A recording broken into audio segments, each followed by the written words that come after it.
Desde primeros días de este año, en el proyecto identificamos una oquedad, esto es un vacío o un hueco que estaba ubicado entre los túneles de captación 1 y 2. Esta situación, cuando fue descubierta, cuando fue identificada, obligó a que nosotros aceleráramos el proceso de cierre de compuertas. En ese sentido, planeamos la operación de que se hiciera primero el cierre de la compuerta número 2, evento que ocurrió el pasado 16 de enero, y que ante la disminución de caudales, por ya cerrar una de las compuertas, disminuir los caudales de ingreso a casa de máquinas y permitir que el río fuera trayendo más caudal y embalsando entonces así la represa,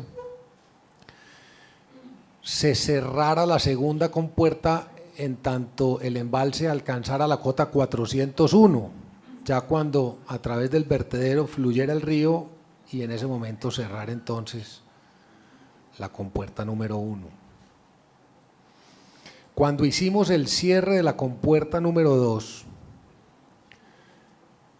pudimos identificar una situación que hasta ese momento no habíamos comprobado, y era que la oquedad, ese hueco que les digo, conectaba al túnel de captación 1 con el túnel 2, o sea, esa oquedad conectaba los dos túneles. Eso no lo sabíamos hasta antes del cierre. ¿Qué provoca esta situación? Y esto es importante que lo tengamos bien claro. Esta situación produce que cuando estaba entrando el agua por las dos captaciones antes del primer cierre, el agua entraba a presión, es decir, el agua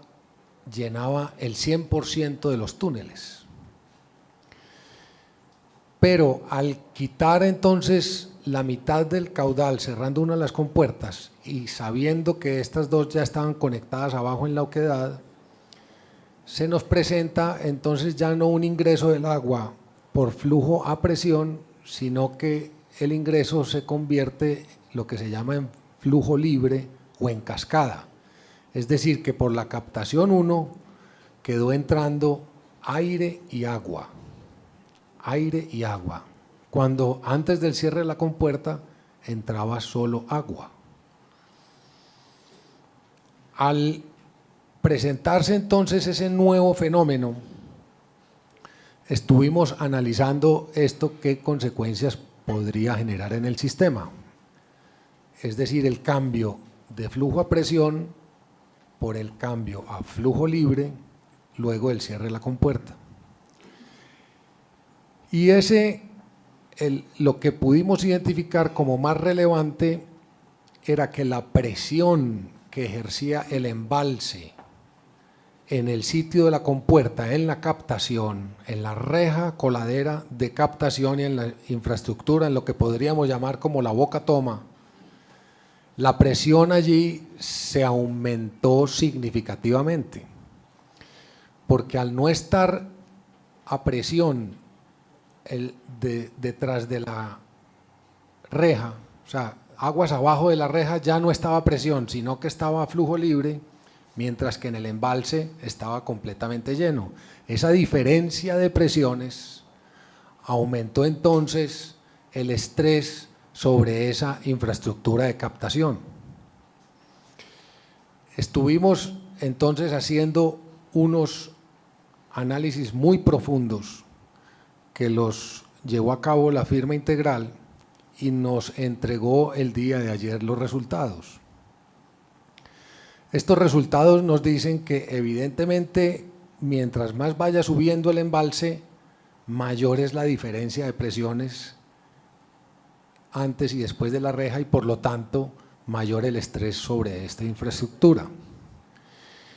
Y lo que nos revela este estudio, este informe,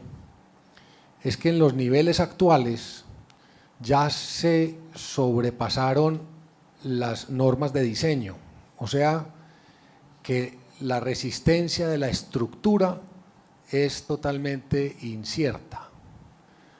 que podría entonces, por los esfuerzos que le está haciendo la presión del embalse a la infraestructura allí, ella podría fallar de dos maneras, lo que se llaman esfuerzos de flexibilidad o flexión y esfuerzos por cortante. Entonces, el análisis de esfuerzos por flexión daban que permitía aguantar la cota hasta el nivel de la 400, pero el análisis de esfuerzos por cortante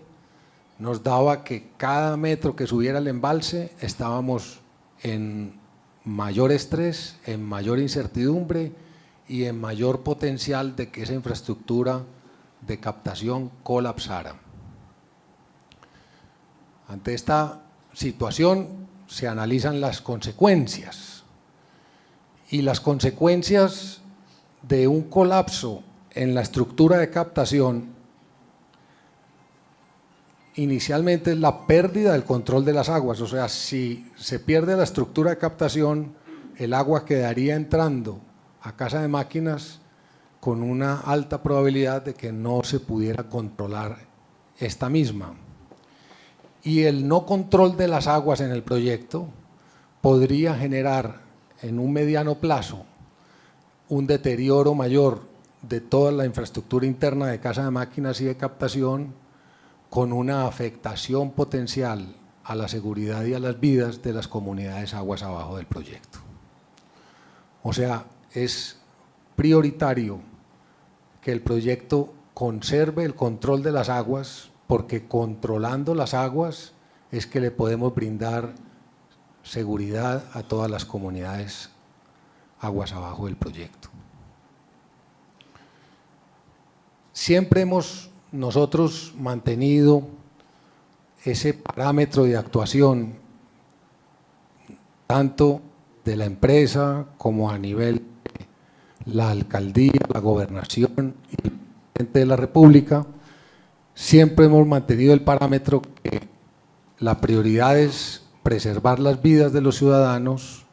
en un segundo nivel está preservar el medio ambiente y en un tercer nivel está sacar adelante el proyecto. En mayo, cuando por preservar las vidas ingresamos el agua por casa de máquinas, porque si no el agua rebosaba la presa, hicimos ejercicio de este principio, o sea, priorizamos las vidas por el proyecto. Hoy, ante esta situación, nuevamente haciendo uso de ese principio de actuación, y es que estamos priorizando las vidas por una afectación al medio ambiente.